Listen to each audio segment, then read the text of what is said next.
Okay, so the next step is, remember we spoke about a thing called a cold joint, wall floor joint. Oh, scissors. So if you could just apply your imagination, that's the floor, this is the wall. So what do? We now need the mesh. And remember I said this mesh is quite important because it's open weave. See they've got the open weave. It's the one for the tear, isn't it?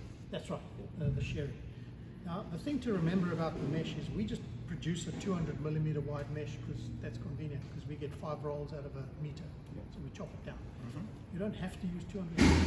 The idea, the critical thing is to get the mesh across that joint there. The rest of the mesh is like the mustard that you waste on a Sunday at the roast. You put all this mustard on your plate, you only eat a third of it and throw the rest away. So that's how Coleman's got rich. So you take the mesh, you place it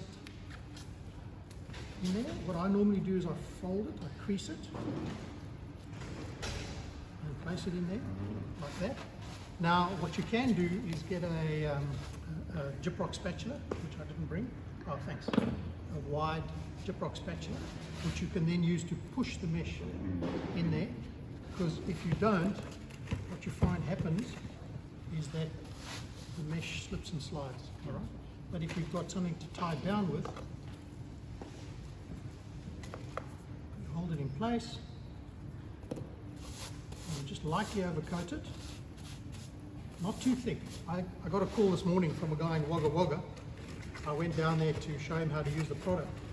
And he came back and he said, oh man, there's a crack along the cold joint. And I said, yeah, that's because you put too much product. So what happened is the product skimmed over, dried on the top, but the underneath wasn't dry yet. So